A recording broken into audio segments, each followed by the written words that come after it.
emotion become causes of disease?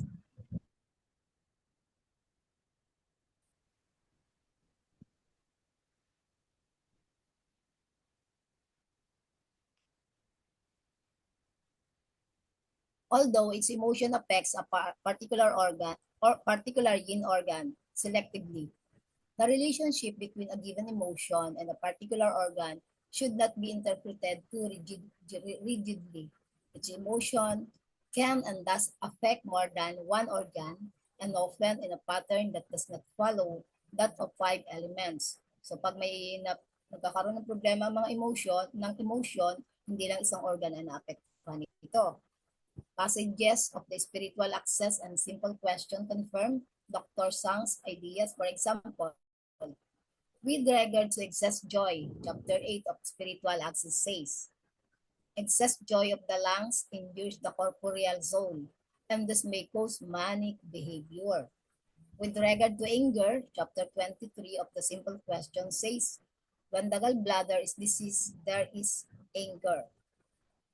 So, kung lagi nagagalit, yung gallbladder nila, possible na may disease. So, chapter 62 of the simple question says, ito yung mga pinagkukuha mga buksan, no? When blood rushes upward and chi downwards, the heart is harassed and may cause anger.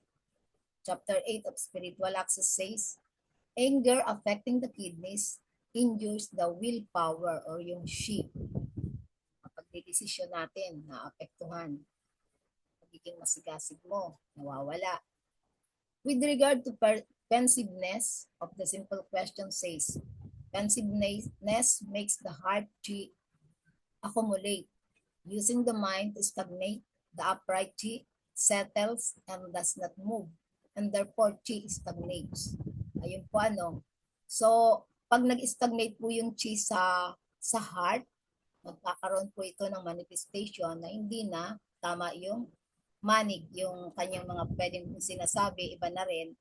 So, with regard to worry of the simple question says, when chi rushes upward, it affects the liver causing worry. So, pagpataas yung chi, dahil sa emotion, nagagalit ka, nagkakaroon ng reaction na nagwo-worry. Chapter 8, the spiritual access says, worry of the spleen injures the intellect. Yung tamang pag-iisip mo ng mga tamang desisyon na apektuhan. Kasi di ba minsan, pag may problem na yung spleen mo, dahil sa kawo-worry mo, pati tamang pag-iisip, mawawala sa iyo yun. With regard to fear of the spiritual access says, worry and fears endures the heart. Sobra ka nag-worry, sobra ka natatakot, ang puso mo ay maapektuhan. Sa chapter 62 of the simple question says, when blood of the liver is deficient, kung kunti yung naiimbak na dugo ng liver, magkakaroon ka ng fear, makakaramdam ka ng mga takot. So sa chapter 19 of the simple question says, fear makes spleen chi stagnate. So kung sobra ka natatakot, yung energy ng spleen mo, hindi siya magpapunction ng maayos. Mayroong stagnation. So chapter 23 of the simple question says, when stomach chi rebels upwards, there is vomiting and fear. Kung humina ang chi o nagrebelde yung chi mo kasi ang ano ng chi ay dapat pataas. Ngayon, pababa. Ngayon, nagsusuka ka, mahina yung chi ng bituka mo.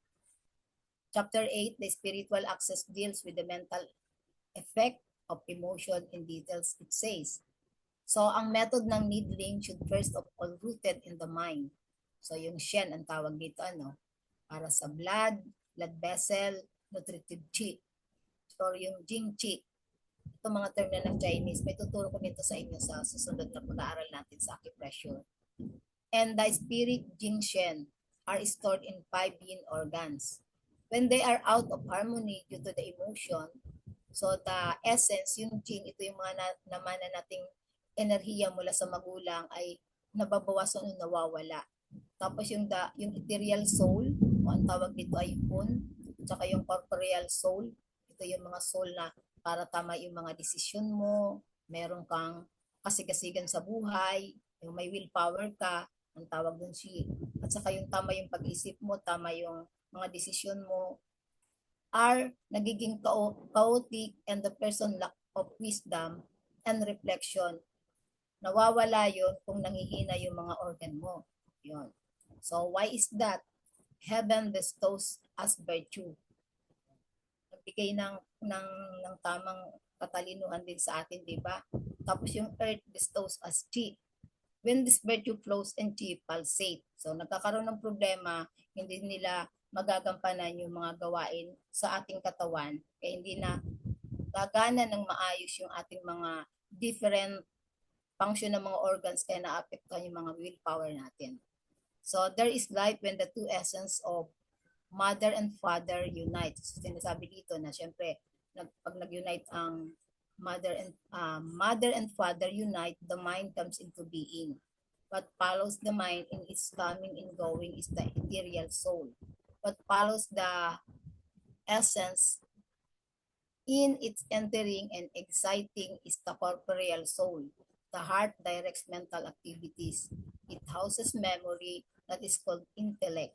Ye, the storing of data of the intellect is called willpower or memory. She, willpower generates pensiveness.